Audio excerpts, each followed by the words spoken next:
Close your eyes for a moment and imagine that, right in the center of your chest, there is a silent compass.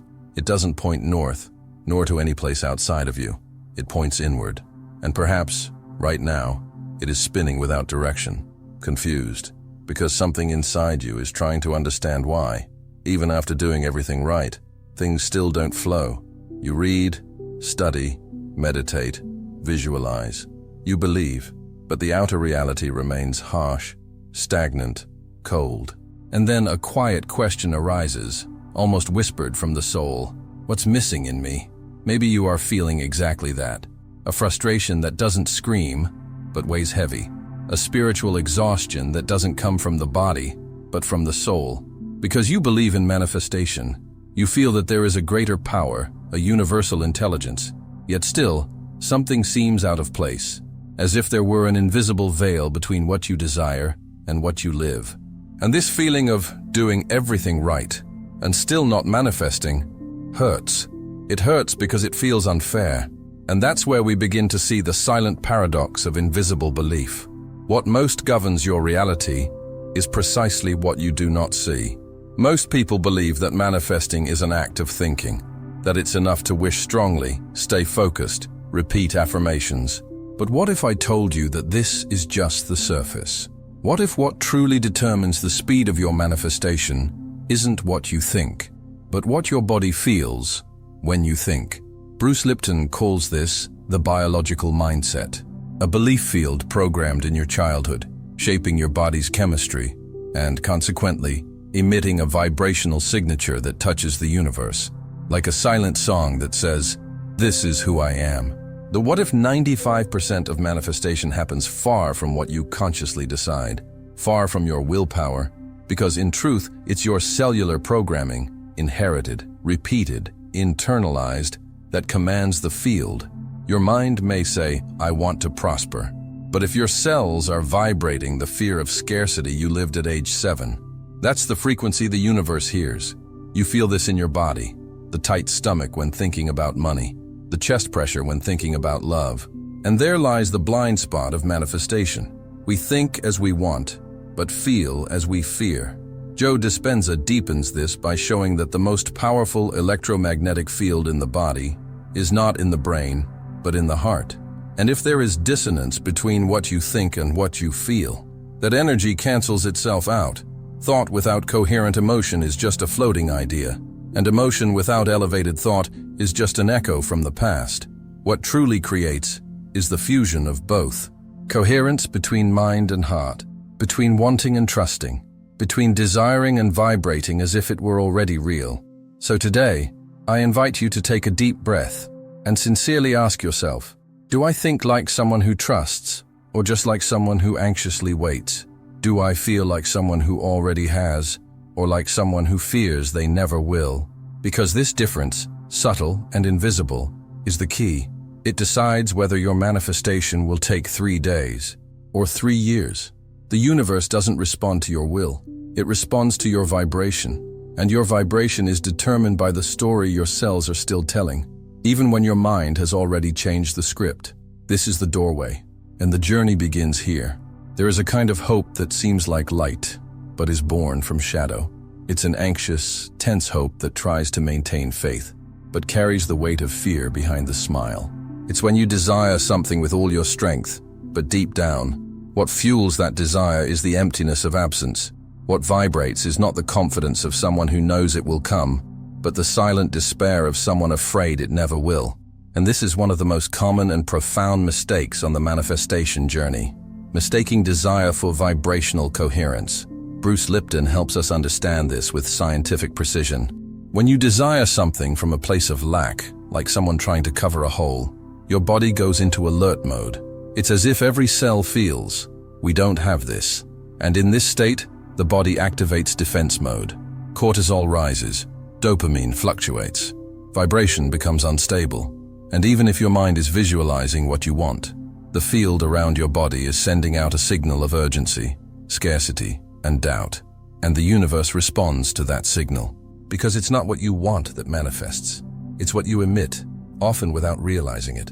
How many times have you repeated positive affirmations, but inside felt a tightness in your chest, a flicker of fear? How many times have you tried to trust, but had a knot in your throat, as if something inside said, "This isn't for me"? That disconnect is what Joe Dispenza calls incoherence. The heart says one thing, the mind says another, and the field, confused, simply doesn't respond. Not because you don't deserve it, but because the vibrational language you're using is misaligned, and the universe only understands coherence. False hope, the kind that pretends to trust but vibrates desperation, is one of the subtlest forms of self-sabotage. It doesn't scream, it whispers. It says, "It's going to be okay," but in the tone of someone begging, not affirming.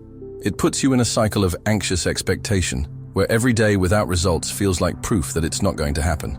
And that anxiety becomes a blockage, not because you're being punished, but because your field goes out of sync. Desire turns into tension, faith turns into pressure, and the energy locks up. What Bruce Lipton shows us clearly is that biology responds to the internal environment. And if that environment is full of tension, fear, urgency, even the most beautiful visualization gets lost, because the body doesn't lie.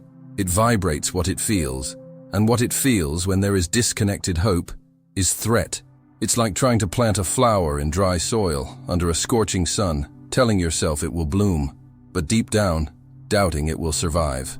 The plant feels it, the field feels it, time feels it. This is one of the hardest truths to accept. Wanting intensely is not enough. You need to want with peace, with surrender, with deep trust, not just mental belief. When you think of something you truly want, what does your body feel? Expansion or contraction? Lightness or tightness? That silent response means more than 1,000 words, because it holds the true vibration.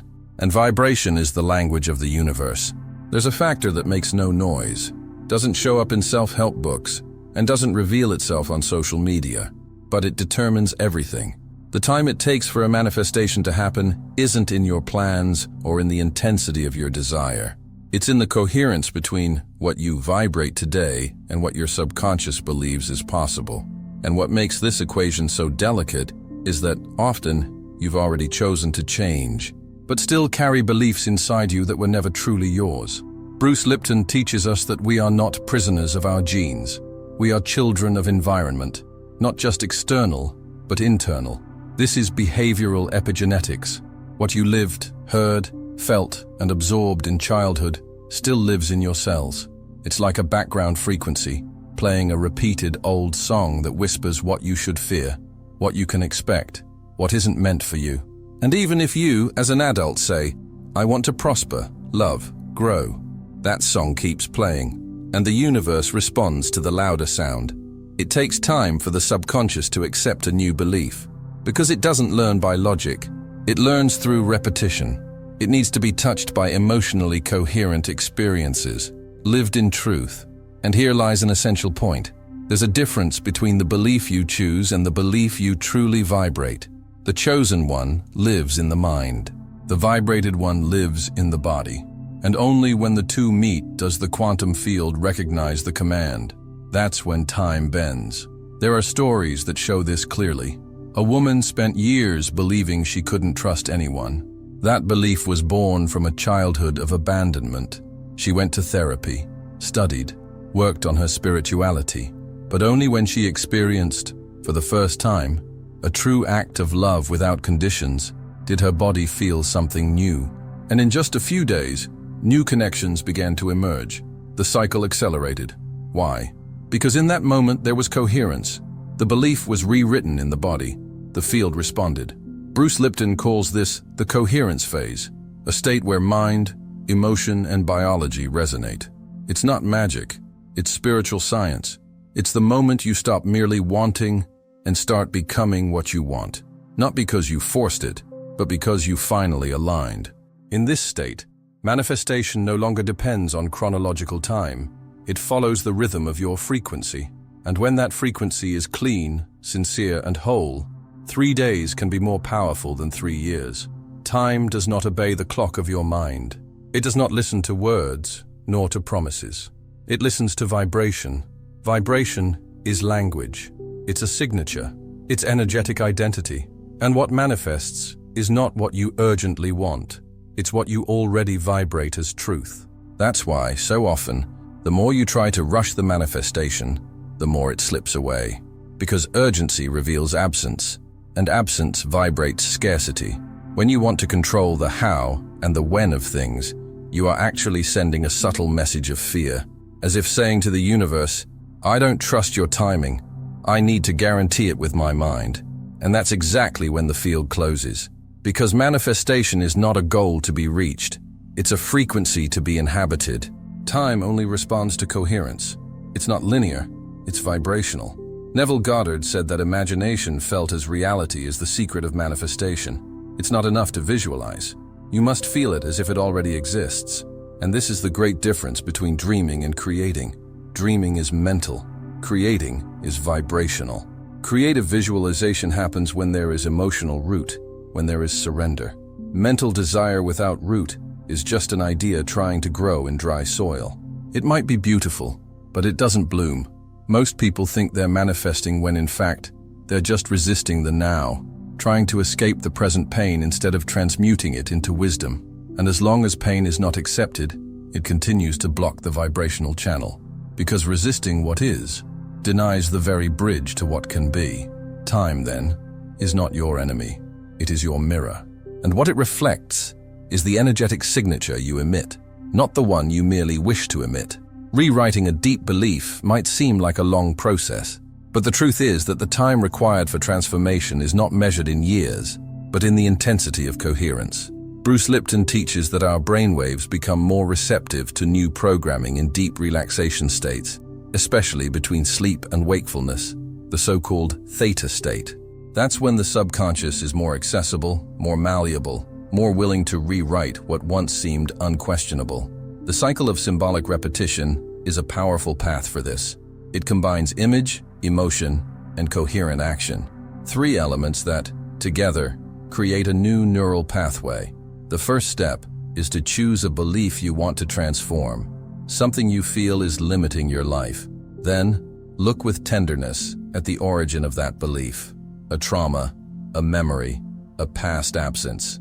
Acknowledge that pain point, and then rewrite the internal script. Create a new symbol, an evocative image that represents the opposite of that pain. Something that, when visualized, awakens in you a feeling of safety, trust, abundance. For 3 days, upon waking and before sleep, enter this theta state. Breathe deeply. Bring this new image to mind. Feel it. Live it. Repeat emotionally charged words that anchor this new belief.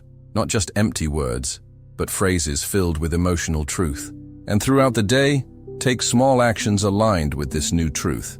Small gestures, new responses, a new tone in your voice.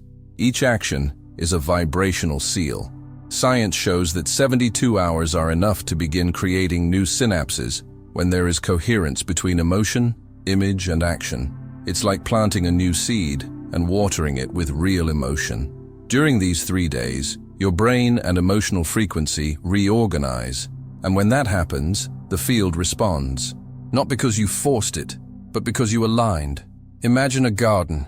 You plant a seed with care, but around it, the soil is dry, the air is heavy, there's no sun or rain. That seed, no matter how powerful, cannot bloom. It isn't the problem. The problem is the climate, the vibration that surrounds it.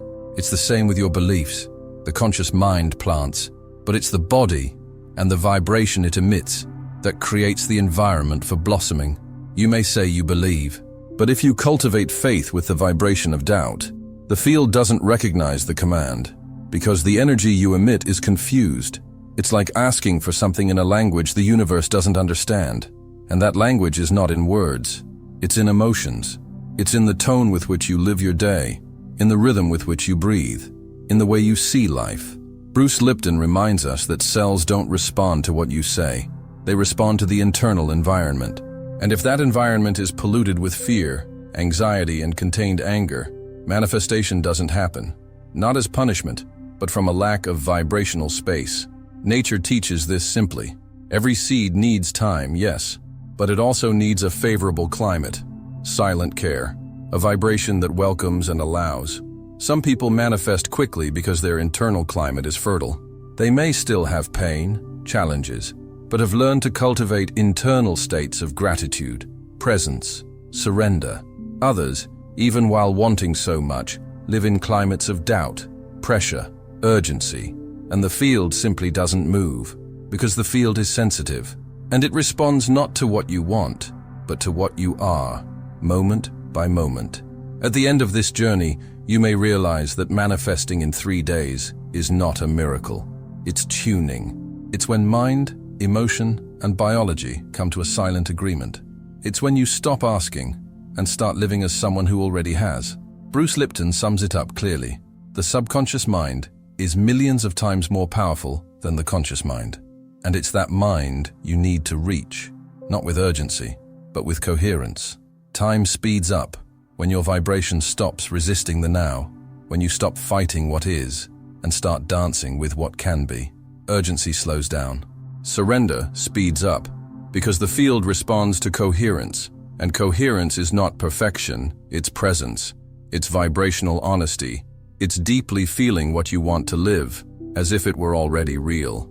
Neville Goddard said, "Assume the feeling of the wish fulfilled." That is a vibrational shortcut.